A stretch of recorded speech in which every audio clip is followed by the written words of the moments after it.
हम लोग को ज्यामिति अर्थात जियोमेट्री चैप्टर में आगे न्यून कोण अर्थात जीरो एंगल, समकोण अर्थात राइट एंगल, न्यून कोण अर्थात एक्यूट एंगल, अधिक कोण अर्थात ऑब्ट्यूस एंगल और रिजु कोण अर्थात स्ट्रेट एंगल, इस सब के बारे में पढ़ना है। तो सबसे पहले हम लोग पढ़ते हैं जो शून्य कोण अर्थात जीरो एंगल क्या होता है। शून्य कोण किसे कहते हैं? तो जिस कोण की माप शून्य अर्थात 0 डिग्री हो उसे शून्य कोण कहते हैं। अर्थात जब दो रेखाखंड या दो किरणों के बीच कुछ भी झुकाव नहीं बनेगा, यानी दोनों रेखाखंड एक दूसरे पर आश्रित बना रहेगा, एक दूसरे पे रहेगा, आश्रित रहेगा, तो हम उसे शून्य कोण कहेंगे। जैसे यहाँ पे OA और OB, यहाँ हम देख रहे हैं दो रेखाखंड है या दो किरण बोल सकते हैं, दो किरण है OA और OB जो एक दूसरे पर है। यहाँ पे O बिंदु पे जो है कुछ भी कोण नहीं बन रहा है, यानी कि जीरो कोण बन रहा है, इसको हम शून्य कोण कहेंगे। तो हमें इतना याद रखना है, तो जिस कोण की माप शून्य अर्थात 0 डिग्री हो उसे शून्य कोण कहते हैं। इसके बाद आगे पढ़ना समकोण राइट एंगल। तो समकोण का मतलब होता है 90 डिग्री। जिस कोण की माप 90 डिग्री हो उसे समकोण कहते हैं। सीधा सीधा इसका परिभाषा हो गया, जिस कोण की माप 90 डिग्री हो उसे समकोण कहते हैं। जैसे यहाँ पे AOB एक कोण है जिसकी माप जो है 90 डिग्री है, यह एक समकोण हो गया। इसके बाद आगे पढ़ना है न्यून कोण अर्थात एक्यूट एंगल। जिस कोण की माप 0 डिग्री से अधिक तथा 90 डिग्री से कम हो, यानी 0 और 90 के बीच का जो कोण होगा वह न्यून कोण कहलाएगा।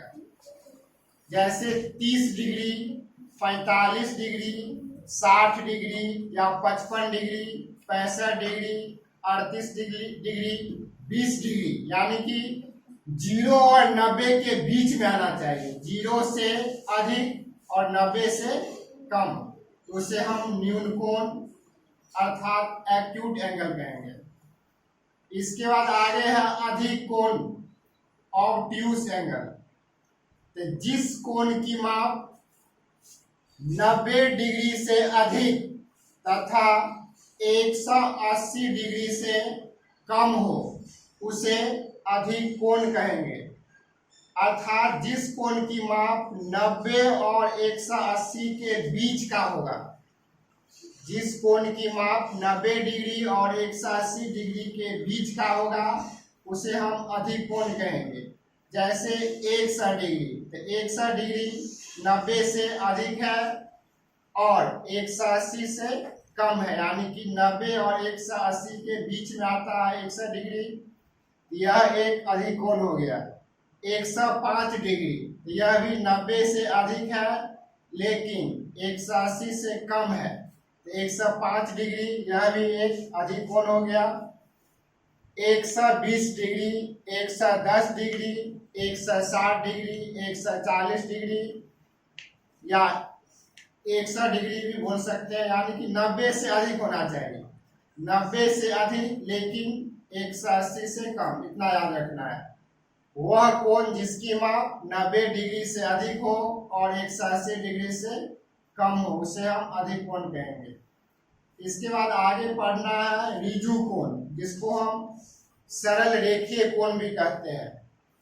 तो रिजु कोण या सरल रेखीय कोण अर्थात स्ट्रेट एंगल किसे कहेंगे? जिस कोण की माप 180 डिग्री हो, जिस कोण की माप 180 डिग्री हो, या किसी से बड़ा या किसी से कम ज्यादा नहीं, सीधा जिस कोण की माप 180 डिग्री हो उसे रिजु कोण या सरल रेखीय कोण कहेंगे। जैसे यहाँ देख रहे हैं हम XOY, एक कोण है जिसकी माप जो है 180 डिग्री है, तो उसे हम सरल रेखीय कोण कहेंगे। और यहाँ ये भी याद रखना है, जो सरल रेखीय कोण की जो दो भुजाएं होंगी, जैसे OX और OY, जो दो भुजाएं हैं वो एक दूसरे के विपरीत दिशा में होगा, अपोजिट होगा, यानी दोनों भुजाएं मिलकर के एक सरल रेखा बनेगा, इसीलिए इसको हम सरल रेखीय कोण भी कहते हैं।